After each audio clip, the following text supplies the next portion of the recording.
김영입니다. 이번 9월달 이제 강사 평가 문제는 선생님들 뭐 이제 아시겠지만 우리가 이제 모의고사를 봤기 때문에 9월달에 모의고사 기출 문제에서 출제가 많이 되었어요. 그래서 어떻게 모의고사 준비를 어떻게 잘 시키셨는지, 또 학생들이 모의고사 보고 왔을 때 문제에 대한 질문을 어떻게 답변을 해주셨는지,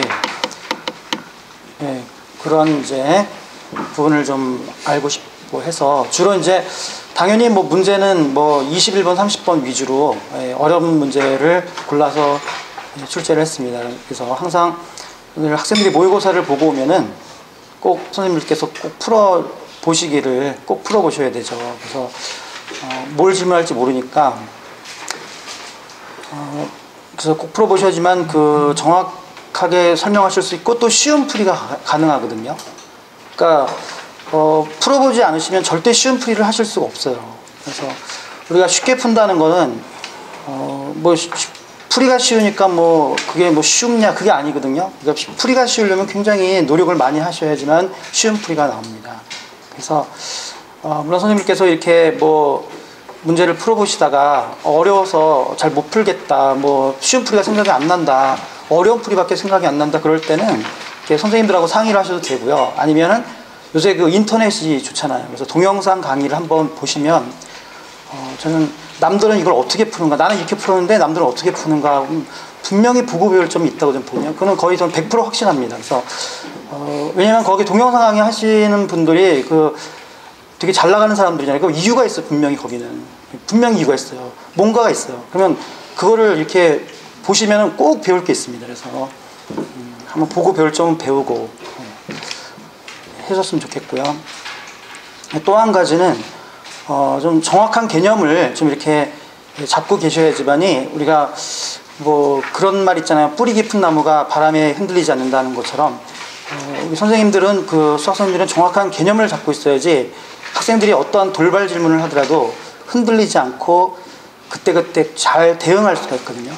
근데 거기서 잘못하면 막 흔들려 버리면은 신뢰감이 막 뚝뚝 떨어지거든요. 그래서 과연 나를 이 선생님한테 맡길 수가 있겠나라는 그런 생각을 학생들이 할 수도 있습니다. 그래서 그런 점 좀 생각해 주시고요. 자, 그럼 한 분씩 말씀드리겠습니다. 먼저 정성진 팀장님께서 하셨던 1번 문제, 저 문제는 이제 고3들이 봤던 3월달 모의고사 기출문제 29번이었는데요. 서울시 교육청 모의고사였죠. 그래서 잘 수업 준비 잘 하시고 아마 이렇게 굉장히 연구를 잘 하신 것 같아서 이해하기 좋게 쉽게 잘 설명하셨습니다. 김경민 선생님께서 항상 이제 힘있게 강의도 아주 스피디하게 잘 하고 계시는데요.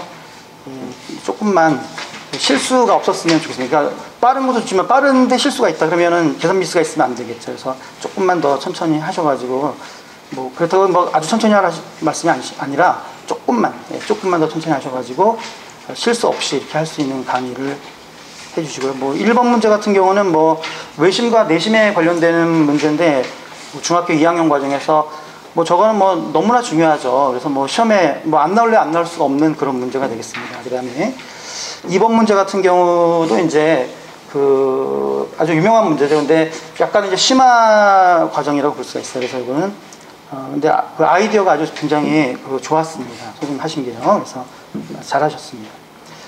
그다음에 방금 전에 하셨던 우리 김래영 선생님, 이제 역시 모의고사 기출 문제가 되겠는데요. 역시 30번 문제였었습니다. 그래서 상당히 잘못 접근하면 굉장히 복잡해서 이렇게 시간이 많이 걸릴 수도 있는 문제였는데 아주 이해하기 쉽게 잘 설명해 주셨습니다. 김 선생님께서 오늘 하셨는데 아까 말씀드렸다시피 꼭 풀어보셔야 됩니다. 꼭 풀어보셔야지 쉽게 풀 수가 있고 또 설명도 쉽게 할 수가 있습니다. 그래서 아까 말씀하셨듯이 21번에 출제됐던 문제였는데요. 이렇게 이제 모의고사에서 또 출제가 되면은 또 학교 시험에서도 그런 흐름으로 이렇게 또 출제를 하고 있거든요. 현재 그렇게 하기 때문에, 물론 뭐 학교에서 뭐 문제를 좀 쉽게 낸 학교 같은 경우는 안 나올 수도 있겠지만 그래도 어느 정도 한 문제 정도는 까다롭게 내지 않나요? 그럼 그때 모의고사 기출에서도 나올 수 있기 때문에 꼭 풀어보셔야 됩니다. 그 다음에 양상준 선생님께서도 이번에 그 역시 모의고사 기출문제 30번 문제였었죠. 그래서 아까 말씀드렸다시피 이렇게 이 문제가 2번 문제였었는데요. 이 문제가 사실은 굉장히 설명하기가 까다로운 문제거든요. 예.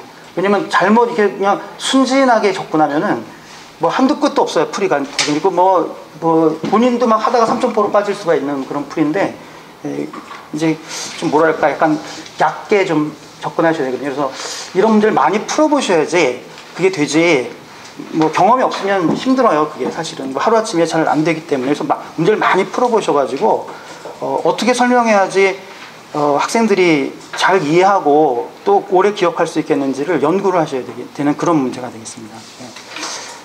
그 다음에 이규서 선생님께서 이번에 처음 하셨는데 역시 그 강의 경력이 있으셔서 그런지 모르겠는데 처음 하셨는데 굉장히 침착하게 잘 설명해 주셨고요. 그 다음에 그 첫 번째 문제 잘 하셨고 두 번째 문제 같은 경우도 이 문제도 그때 지적했듯이 약간 이제 마지막에 뭘 물어보는지 이렇게 식으로 써놓으면은 아주 간결하게 이렇게 뭐가 이렇게 빨리 끝날 수 있고 쉽게 끝날 수가 있는데 그런 점은 좀 아쉬운데 선생님께서 뭐 강의에서도 그렇게 하신다니까 그렇게 해 주시고요. 그래서 2번 문제가 뭐 굉장히 자주 기출이 되는 문제는 제가 보기에는 아닌 것 같은데 그냥 강사평가니까 좀 어려운 문제를 아마 골라서 이렇게 출제가 되었고 그다음에 1번 문제 같은 경우는 이 문제는 그래도 이제 비교적 확률 파트에서 좀 되게 유명한 문제죠. 그래서 잘 아주 설명하셨습니다. 네. 그 다음에 이효준 선생님 1번 문제 중3 도형 문제, 공간 도형 문제 잘 설명해 주셨고요. 그 다음에 뭐 시험에 잘 나오는 문제라고 알고 있습니다. 그래서 굉장히 많은 문제집에서 이 문제가 다뤄지고 있는 걸로 알고 있고요. 그 다음에 2번 문제 같은 경우가 이제 이번에 이제 강사평가의 어떤 뭐랄까요 큰 흐름이었다고 할 수가 있을 것 같습니다. 그러니까 역함수, 그 다음에 1대1 대응 뭐 등등 그런 흐름이 있었는데 우리 학생들이 굉장히 많이 힘들어하는 부분이거든요. 그리고 헷갈려하고 하기 때문에 선생님께서 굉장히 정확하게 알고 계셔야 돼요. 여기 대해서 정확하게 알고 계셔야지만이 흔들리는 학생들에게 딱 붙잡아 줄 수가 있는데 선생님이 흔들리면 이제 같이 흔들리기 때문에 안 되는 거죠. 그래서 정확한 1대1 대응에 대한 정확한 개념을 해주시고 또 두 번째에서 점대칭이라는 부분 나에서 나왔던 두 번째 줄은 모의고사에서 굉장히 자주 출제가 되고 있는 부분이기 때문에 학생들한테 꼭 설명해 주시기 바라겠습니다.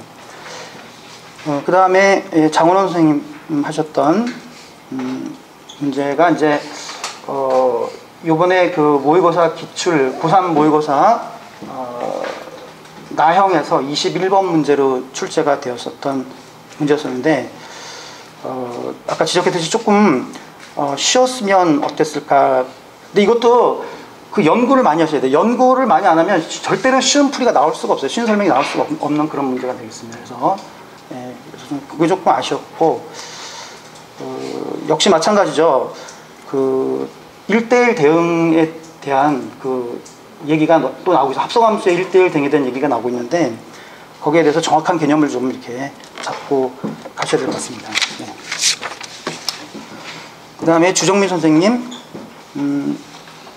첫 번째 문제가 우리가 흔히 이제 교란순열이라고 하는 이제 그런 굉장히 유명한 하나의 장르죠. 경우의 수에서. 그래서 교란순열에 대한 얘기였는데 역시 이제 수용도를 그려서 이렇게 중학교 과정에서는 수용도를 그리는 것이 이제 원칙이고요. 그리고 이제 지적했듯이 수용도를 그릴 때는 그냥 수용도를 딱 그리고 끝내는 게 아니라 여기에 어떤 규칙이 있는지 보여주셔야지만이 조금 이렇게 이제 여기서 뭐 사람수라 그럴까 사람수가 인원이 많아졌을 때 우리가 학생들이 이제 궁금해할 수가 있어요. 한 명 더 넣으면 어떡하지? 그걸 다 그려야 되나? 막 이렇게 걱정스럽거든요. 그때 그런 걱정을 해소시켜 주셔야 됩니다. 물론 이제 나중에 고등과정으로 하게 되면 이제 점화식도 있고 여러 가지 공식이 있습니다. 그런데 이제 중학교 과정이니까 그런 건 필요 없고 그냥 수용도로서 해주시면 되겠습니다. 그 다음에 두 번째 문제에서는 이 문제 이제 공간 도용 문제였었는데 너무 공간 도용 문제를 너무 그냥 평면화시켜가지고 이렇게 생각하시다가 뭐 약간의 그 오류가 있었는데요. 그래서 공간 도용 문제에 대해서 조금 더 이렇게 많은 연구를 좀 해주셨으면 좋겠습니다. 그리고 좀 더 일반적인 해법을 제시해 주시고요. 그 다음에 차영환 선생님, 차영환 선생님께서는 2번을 하셨죠. 2번을 하셨는데, 조금 이제 도형 그리기가 좀 까다로웠던 문제였죠. 근데, 도형을 그리셨는데 그게 조금 아쉬웠어요. 그러니까 좀 더 이렇게, 좀 알아보기 좋게 그리셨으면 굉장히 좋은 그런 설명이 되지 않았을까. 뭐, 풀이는 잘 하셨는데, 도형만 조금 더 잘 그리셨으면 굉장히 좋았지 않았나라는 생각을 해봤습니다. 그래서 뭐 이 문제는 글쎄요, 뭐 선생님께서 학교에서 어렵게 내려고 하면 낼 수 있는 그런 문제고, 뭐 자주 나오는 문제는 아니라고 봅니다. 자, 그리고 끝으로 한승우 선생님 기하 벡터 문제 2번 문제 하셨는데요. 이 문제는 이제 사설 모의고사 기출에서 그 30번에 출제가 되었던 문제였기 때문에 그렇게 학생들은 상당히 좀 어려워했을 만한 그런 이제 문제가 되겠는데 아주 간결하게 그리고 아주 쉽게 잘 설명해 주셨습니다. 다만 이제 조금 아쉬웠던 거는 선생님이 이제 마지막 시간에 좀 헷갈리는데요. 선생님이 헷갈리시는 거는 학생들도 헷갈릴 수가 있거든요. 그래서 그런 부분에서 그림으로서 한번 이렇게 좀 이렇게 되는 거다 하면은 선생님도 안 헷갈리고 보는 학생도 안 헷갈리고 해서 굉장히 좋을 텐데 그런 점이 조금 아쉬웠는데 전체적으로 잘 하셨는데 저 그림으로서 조금만 더 보였으면 하는 그런 아쉬움이 좀 있었습니다. 네, 수고하셨습니다.